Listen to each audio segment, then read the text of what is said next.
Hey everyone, I'm Lizzie and this is Lizzie Reads and welcome to my September wrap up. Now I know it's late, I'm always late, I always sort of fall off the bandwagon at the end of the month, the beginning of the month, and then get back right into it in the middle. So I feel like all you see from me is wrap ups, but hopefully I'm trying to be better, I'm trying to improve, but we shall see. This back here, it's just, I think I'm just going to keep books in my background that I'm sort of reading currently or that are on my current TBR, things like that. You'll see that more about that in another quick video hopefully. But just before I get into the video, I just wanted to apologise. I know the lighting is a little bit shit, it's a bit shit and it's not natural daylight, but at the moment that's all I've got. I don't want to wait till the weekend to film, and hopefully if you can put up with it you can. If you don't, then that's fine. Hopefully you'll stick around and then wait for a better lit video. I just thought I'd get straight into it. I didn't read a whole lot in September. I read 5 books. 5 books, and 3 were really short. So I did mention quite a lot of what I read in my holiday wrap up. I wanted to go a bit more in depth here, a bit more review type video. First of all, I grouped 2 together. I read, right, let me get the exact titles, The Reptile Room and The Wide Window, which are part of a series of unfortunate events by Lemony Snicket, which are, if you didn't know, about a group of 3 orphans who have really horrible lives and awful things happen to them. And I've been reading on my ebook and really quite enjoying them actually, finding them quite easy to get through and quite wintry because they're sad and they're awful and lots of bad things happen. I shouldn't be drinking this because my laptop is literally right down here. Does that make the lighting any better or worse? I don't know. We'll leave it like this. And yeah, I like both of them. The Reptile Room I really remember well. I found it quite vivid. No, it's got to go down here. This little light looks stupid. Look, that little blue light there. I'll just lift it up when I need to look at it. Which I probably won't, but stop chatting, Lizzie. First of all, I really liked The Reptile Room. I thought it was really vivid. I really liked the introduction of the new character, Uncle Monty. I thought it was really interesting. And because it was still quite early on, it didn't feel like very predictable. Whereas now, like later, they're starting to get a bit more formulated and things like that. But still very interesting, and they're starting to twist where I am right now. And The Wide Window was the next one I read, wasn't it? Yeah, The Wide Window. I liked that one as well. I thought it was interesting. Yeah, they were good.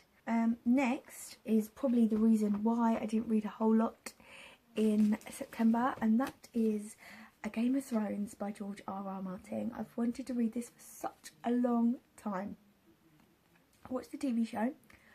I've watched the whole TV show so far, and I thoroughly enjoyed the TV show, and I thoroughly enjoyed the book. I don't know what I thought. I thought it was going to be hard. I thought it was going to be possibly boring and long, but it wasn't.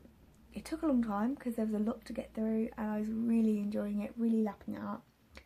Possibly a bit weird reading it on holiday, but in the sun, because this is such a wintry medieval fantasy. Is it medieval fantasy? I guess that's what I'd call it personally, with other things going on. Yeah, that's what I would call it. I'm sure it's something else. If it's something else, I'm sure I'll let you know. But I feel like there's such a great exploration of characters, different kinds of people in this, like social standings and things like that. I feel like it's really interesting and really engaging, and I love the characters, and I'm glad to be back with them. Another thing that I felt like made me enjoy this even more is that because I know where the sorry about my laptop, where the TV show is at now and things that have been revealed to us, it's giving me like now I'm reviewing some of the things that happened in this with a different light, and like, oh, that makes me understand this more, that I couldn't so when sort of certain reveals have happened later on in the TV show, I haven't been able to remember all the small details that make that seem so much more important. I think that's like, it's like when you reread, it's like rereading a book, this, because I know what's going to happen. I just haven't read the text yet, and I find it quite comforting. And the TV show was obviously very true to the book because it seemed almost exactly the same. So yeah, I think that was a good one. I know a lot of people have read it, and I'm quite far like behind, but what can you do? Another one I'm behind on, yeah, the next one I read was Crazy Rich Asians by Kevin Kwan. This is about a young woman and her boyfriend, and they are both Asian. The young woman has lived in America for most of her life, whereas Nick, her boyfriend, has come from Singapore to New York. So he is, I don't know what the slang terms they used in it. It's been a long time since I read it. But yeah, he's from Singapore, and he invites her home to his family to spend the summer, to get to know people. Little does she know, his family are crazy rich, and it's funny, it's really entertaining, it's really insightful about a culture that I'm not hugely familiar with. I guess I'm familiar, but I don't know all of these amazing details that were in this. I imagine, I don't know about it being true to form or any. I'm actually in search of some Own Voices reviews of this. I might actually have a look and link down below. I'll link some Own Voices Crazy Rich Asian reviews down below. I know it's recently made into a film and I really want to see it, but I think I missed my chance at the cinema, but it's okay. Hopefully it'll be out soon enough for me to get it on DVD. And yeah, I really enjoyed it. It got lots of twists and turns. It took me a surprisingly long time to read, but it was good.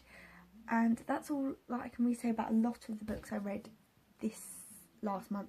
They were just good. Like, none of them, well, Game of Thrones was really, really good. I gave Game of Thrones 5 stars, but I kind of knew I was going to enjoy it. Well, I suspected I was going to enjoy it, but I didn't know to the extent of which I was going to enjoy it. So no, nothing really amazing, really new that blew me away, but nothing terrible.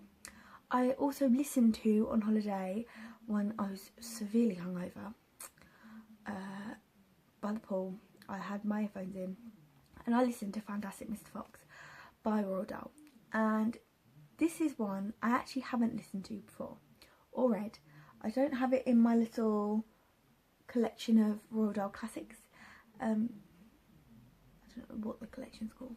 I got when I was a child. I haven't got those in there, and I've seen the film and I knew the story, but I hadn't ever listened to it before, and I loved it. I loved it. I thought it was so enjoyable. I keep looking at myself in the camera again, I keep looking at myself there and not in the camera. Sorry, I know it's annoying. Yeah, so I really enjoyed it. I thought it was a really nice, easy listen, and it was very whimsical, and I couldn't help but think of the is it stop motion adaptation of it, and I loved it, and I really enjoyed that. But they were all quite short, quite quiet, quite open.